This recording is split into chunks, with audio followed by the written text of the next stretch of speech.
اعوذ باللہ من الشیطان الرجیم بسم اللہ الرحمن الرحیم صلی اللہ علیہ وبارک وسلم۔ میں ہوں حکیم رائے خالد، آپ دیکھ رہے ہیں ہمارا یوٹیوب چینل اولاد نرینہ پر تحقیق۔ اولاد نرینہ کے حصول کے لیے مرد کو سپرم ٹیسٹ کروا لینے چاہیے کہ آیا ان کی تعداد پوری ہے اور کم مادہ منیہ تیزابی نہیں۔ یاد رکھیں ایکٹیو سپرم کی تعداد 80% سے اوپر ہونی چاہیے اور منی الکلائنی ہونی چاہیے، کیونکہ تیزابیت والی منی میں جراثیم مر جاتے ہیں اور سپرم کی تعداد کم ہو جاتی ہے۔ جب سپرم اس معیار پر پورے اتر جائیں تو میاں بیوی دونوں کو چاہیے کہ سرد خشک غذائیں حمل سے 3 ماہ قبل شروع کر دیں۔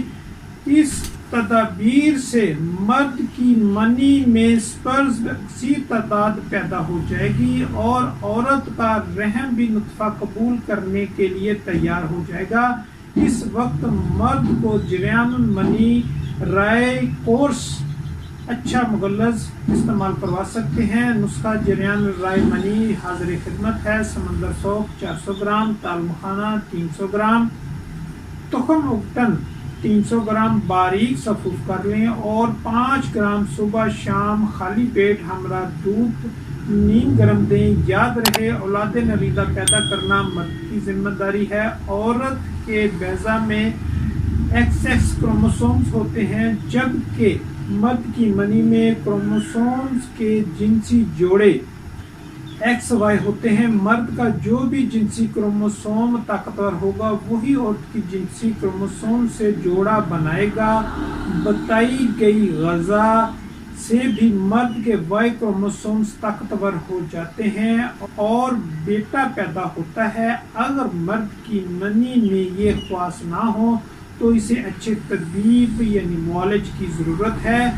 طبیب کا کردار، طبیب کی ذمہ داری ہے کہ سب سے پہلے سپرم ٹیسٹ کروائے، ان کی تعداد، قوام اور pH ٹیسٹ کرنے کی ادویہ دے، pH ٹھیک کرنے کی ادویہ دے۔ سرد خشک مزاج میں منی کی پیدائش ہوتی ہے۔ سرد خشک مزاج سے منی گاڑھی ہوتی ہے۔ خشک سرد مزاج سے سپرم ایکٹیو ہو کر ان کے Y کروموسوم طاقتور ہو جاتے ہیں۔ مرد کے ساتھ ساتھ اگر عورت کے رحم میں کوئی نقص ہو تو اسے ٹھیک کرنا بھی علاج کا حصہ ہے۔ مباشرت کا طریقہ برائے اولاد نرینہ قدیم طب کے مطابق عورت کو 1 ماہ دائیں اووری سے اور دوسرے ماہ بائیں اووری سے بیضہ آتا ہے۔ اب اگر بیضہ دائیں اووری سے آیا ہو تو اولاد نرینہ ہوگی اور اگر بائیں اووری سے بیضہ فرٹیلائز ہونے سے لڑکی ہوگی۔ اس اصول کو مد نظر رکھتے ہوئے مباشرت کے بعد مرد عورت کے دائیں طرف سے اترے اور عورت دائیں کروٹ لیٹی رہے۔ اس طرح منی دائیں بیضہ دانی کی طرف ڈھلوان کے سبب چلی جائے گی۔ اگر لڑکی کی خواہش ہو تو بائیں کروٹ کو اپنایا جائے۔ دائیں کروٹ کا فارمولہ استعمال کرنے سے منی دائیں فیلوپین ٹیوب کی طرف رجوع کرے گی اور ادھر سے آئے ہوئے بیضہ کو باور کرے گی۔ لیکن اگر اس ماہ بیضہ بائیں اووری سے اترا ہو تو مندرجہ بالا تدابیر سے وہ ماہ خالی چلا جائے گا اور حمل قرار نہ پائے گا۔ سپرم یوٹرس کے اندر 1 ہفتہ تک زندہ رہ سکتے ہیں، مگر اس کے لیے سپرم کو رحم و فیلوپین ٹیوبر میں الکلائن رطوبات کا ماحول میسر ہونا چاہیے۔ جس وقت بیضہ خصیہ رحم سے ریلیز ہو کر فیلوپین ٹیوب میں آتا ہے تو اس کے ساتھ ایک الکلائن رطوبت بھی خارج ہوتی ہے جو سپرم کو زندہ رکھنے کے لیے مدد فراہم کرتی ہے۔ سپرم کو وہی الکلائن ماحول فراہم کرتی ہے جو مردانہ خصیے میں ہوتا ہے۔ بیضہ ریلیز ہونے سے پہلے اور ریلیز ہونے کے 36 سے 72 گھنٹہ زندہ رہنے کے بعد بیضہ مردہ ہونے سے فیلوپین ٹیوب میں تیزابیت ہو جاتی ہے، جس کی موجودگی میں سپرم زندہ نہیں رہ پاتا۔ اس دوران عورت کی رحم سے ترشح پانے والی رطوبت تیزابی ہوتی ہے جو سپرم کے لیے مہلک ہوتی ہے۔ تمام سپرم وہاں ڈیڈ ہو جاتے ہیں۔ حیض شروع ہونے کے 10 دن بعد بیضہ اترتا ہے، اس لیے حیض سے 10ویں تا 13ویں روز مباشرت ہونی چاہیے۔ حمل قرار پانے سے رحم و فیلوپین ٹیوبز کا ماحول الکلائن ہو جاتا ہے۔ حمل کے 36 ہفتے ہوتے ہیں۔ فالتو دن وہی ہیں جو حیض کے بعد بیضہ اترنے میں لگتے ہیں۔ حمل ہو جانے کے 6 ہفتے تک جنین میں جنسی اعضاء کی پیدائش نہیں ہوتی۔ 6 ہفتے میں بازو، ٹانگیں، پسلیاں کی جھلی، پھیپھڑوں کی بناوٹ، دل کا مقام، دم کا آغاز اور امبلیکل کارڈ کے ساتھ ساتھ جنسی اعضاء کے نشان بننے لگتے ہیں، جبکہ 6 ہفتے کے بعد جنسی اعضاء کی نمود شروع ہو جاتی ہے۔ اس دوران جنسی اعضاء دوہری خاصیت کے حامل ہوتے ہیں۔ جنین میں زنانہ و مردانہ دونوں اقسام کے جنسی اعضاء اکٹھے نشو و نما پا رہے ہوتے ہیں۔ یہ کیفیت 9ویں ہفتے تک جاری رہتی ہے۔ اس وقت جنین کو دوہرے جنسی خواص کا حامل یا بائی سیکسوسل کہہ سکتے ہیں۔ 9ویں ہفتے کے بعد نر یا مادہ اعضاء کی کوئی ایک قسم غلبہ کر لیتی ہے۔ غالب جنسی اعضاء کی نشو و نما جاری رہتی ہے، جبکہ مغلوب جنسی اعضاء سکڑنے لگتے ہیں، کچھ ختم ہو جاتے ہیں اور کچھ کی نشو و نما باقی رہ جاتی ہے، جیسے کہ مرد کے سینے پر پستان کے نشان، مگر یہ مردانہ و زنانہ دونوں خواص انسان میں ہمیشہ موجود رہتے ہیں۔ شاذ و نادر بعض کی عمر میں بھی غالب جنس مغلوب ہو سکتی ہے اور لڑکی لڑکا یا لڑکا لڑکی بن جاتا ہے۔ اس طرح کے واقعات ہم اخبارات و میڈیا پر سنتے رہتے ہیں۔ حمل کے بعد معالج کا کردار 9ویں ہفتے سے نر و مادہ جنسی اعضاء کے بیچ مقابلے کا رجحان شروع ہوتا ہے۔ ان میں سے ایک قسم کے اعضاء مناسب ماحول، غذا یا دوا کے سبب غالب ہو جاتے ہیں اور غالب اعضاء ہی جنین کی جنس کا اظہار کرتے ہیں۔ 9ویں ہفتہ سو بدلنے کے لیے مفید وقت ہے۔ اس وقت ہبرائے نرینا شروع کروا سکتے ہیں۔ ہبرائے نرینا کا مزاج سرد خشک ہے۔ یہ دوا جنین کے نر جنسی اعضاء کو تقویت دے کر ان کی نشو و نما میں مددگار ہوتی ہے اور جنین کی جنس کا تعین لڑکے کی صورت میں ہو جاتا ہے۔ 9ویں ہفتے سے جنسی اعضاء بالخصوص خصیتین گردوں سے نیچے کی طرف اترنے لگتے ہیں۔ خصیتین کے ڈلیور ہونے کا عمل پروجسٹرون ہارمونز کی مدد سے 28ویں ہفتے تک جاری رہتا ہے۔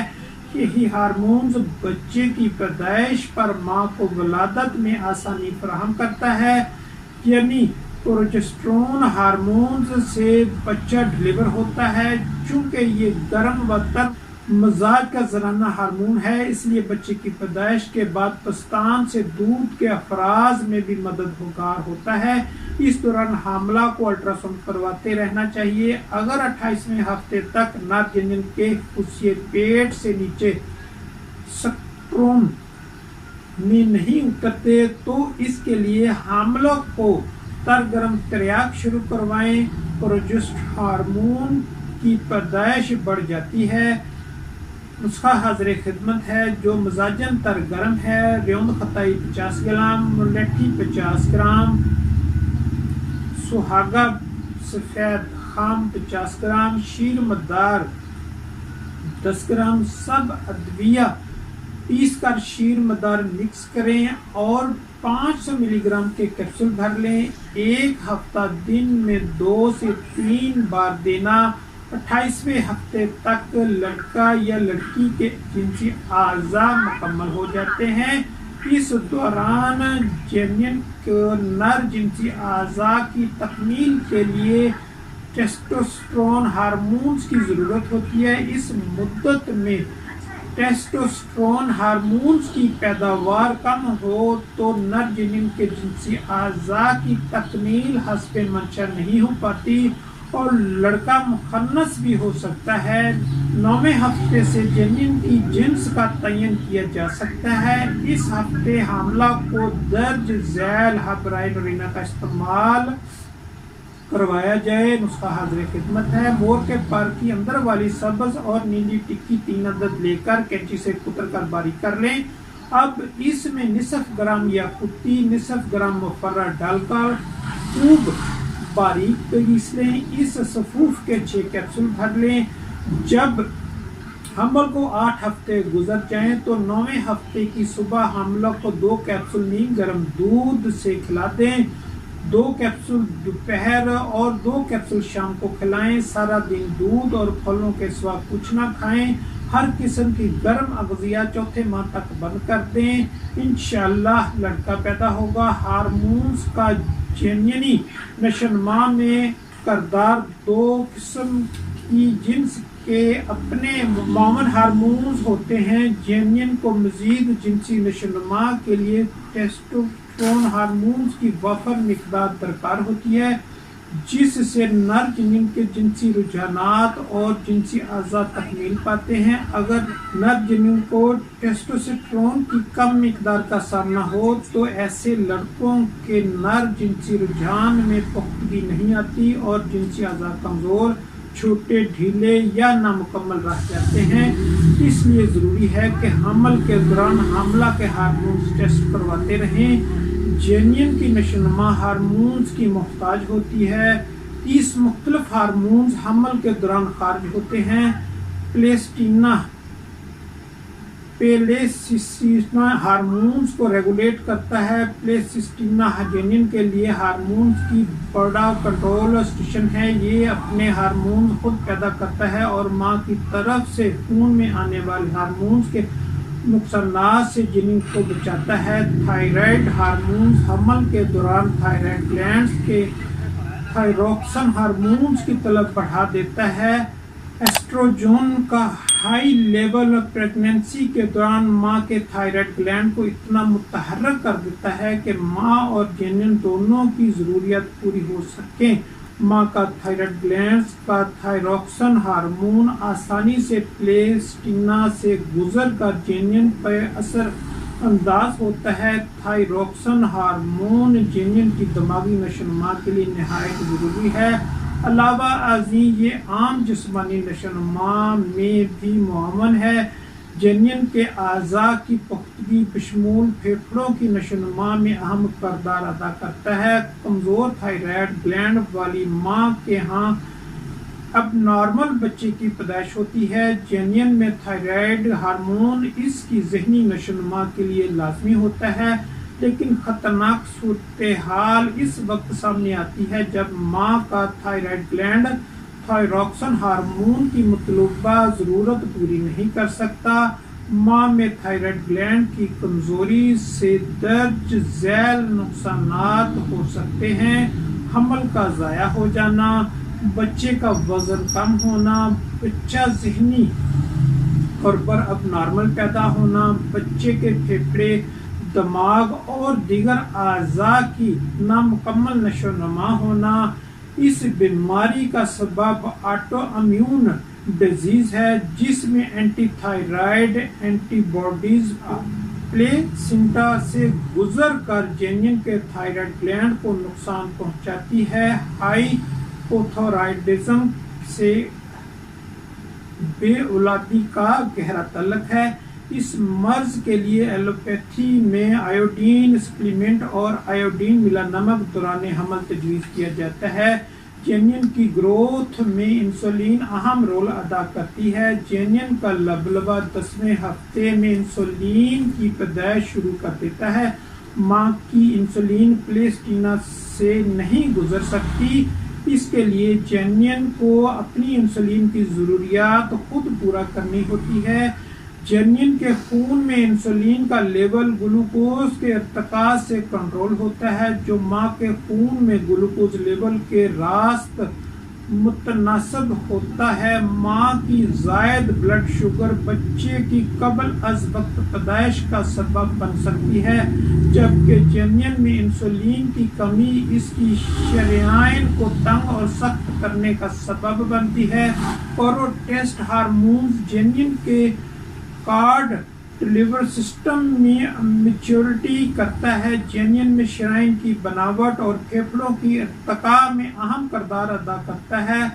پروسٹا گلینڈ پروسٹاسائکلین کے ساتھ مل کر پیدائش کے فوراً بعد بچے میں سانس کا نظام متحرک کرتا ہے۔ یہ ہارمونز بچے کی پیدائش کے عمل میں بھی معاون ہے۔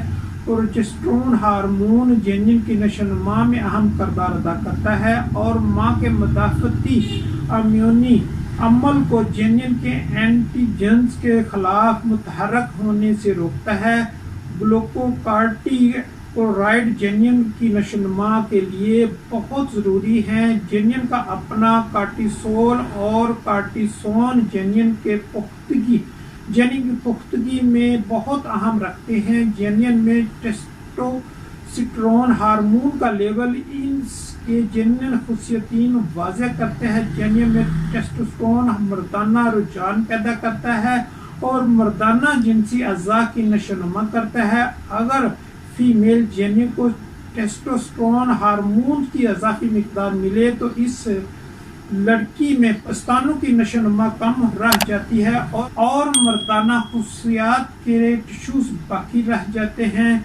چینل پر نئے آنے والوں سے گزارش ہے کہ ہمارے اس چینل کو سبسکرائب کریں اور بیل آئیکن کو پریس کریں تاکہ ہر نئی آنے والی ویڈیو آپ تک پہنچتی رہے۔ والسلام، شکریہ۔